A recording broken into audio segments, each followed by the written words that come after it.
संध्याकाळी 4-4:30ची वेळ. शाळांना सुट्टी लागल्यानं वरळीतल्या सस्मिरा रोडजवळच्या लिली कॉटेजमध्ये पोराटोरांचा अक्षरशः कल्ला सुरू होता. हा कल्ला अचानक थांबला. त्याचं कारणही सगळ्यांचा थरकाप उडवणारं होतं. वाट चुकलेल्या तिला पाहून सगळेच हैराण होतात. ती आसरा शोधत इथे आलेली. ती होती एक नागिण. स्पेक्टॅकल कोब्रा जातीची ही नागिण वाट चुकून वरळीत आली आणि मग सुरू झालं तिच्याबरोबर फोटो सेशन. आम्हाला फक्त कळलं नाग आलंय म्हणून लोक जमा झाली आणि इथे तिथे फोन केलं ॲनिमल्स वाईल्ड लाईफ इथे तिथे. तिथून काही रिस्पॉन्स मिळाला नाही म्हणून पोलीसवाल्यांना कॉल केला. मग पोलीसवाल्यांनी लगेच आले, एक अर्धा तासात आले आणि त्याला पकडलं. बहुत नंबर पे मैंने फ़ोन किया तो लास्ट में कहीं से भी रिस्पांस नहीं मिला मुझे. तो लास्ट को मुझे पुलिस स्टेशन में फ़ोन मारना पड़ा. तो वहाँ से उन लोग ने जादू साहब को भेजा वहाँ से. स्पेक्टॅकल कोब्रा जातीचा नाग भारतात नाजा या नावानं ओळखला जातो.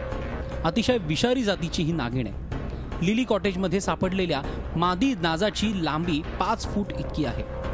वाडीतल्या रहिवाशांचं नशीबच म्हणावं लागेल की तिनं कोणालाही इजा केली नाही. तर मी स्पॉटला गेलो तेव्हा एक अरुंद गली होती, आपण बघितलीच. तिथं मुलं खेळत होते अगोदर, त्यांनाच तो दिसला आणि त्यांनी वरिष्ठांना सांगितल्यानंतर त्यांच्या घरच्या व्यक्तींना त्यांनी ओळखलं की साप आहे. मग त्यांनी वाईल्ड लाईफ सर्वकडे कॉल केले. नंतर मला कंट्रोलचा कॉल आला, असा असा साप तिथं निघालायत म्हणून. मग मी येऊन त्याला पकडलं. स्पेक्टॅकल कोब्रा या जातीतला साप आहे. हा भारतातला अतिशय विषारी साप आहे. कॉमन क्रेट नंतर विषाच्या बाबतीत जर म्हटलं तर न्यूरोटॉक्सिकमध्ये हाच एक साप खूप विषारी आहे. वरळीत सापडलेल्या या मादी नाजाला आता हाफकिन संस्थेकडे सुपूर्द केलं जाण्याची शक्यता आहे किंवा वन्यजीवांसाठी काम करणाऱ्या संस्थांच्या मदतीनं नाजाला निसर्गाच्या सान्निध्यातही सोडलं जाईल. दिनेश दुखंडे, झी मीडिया, मुंबई.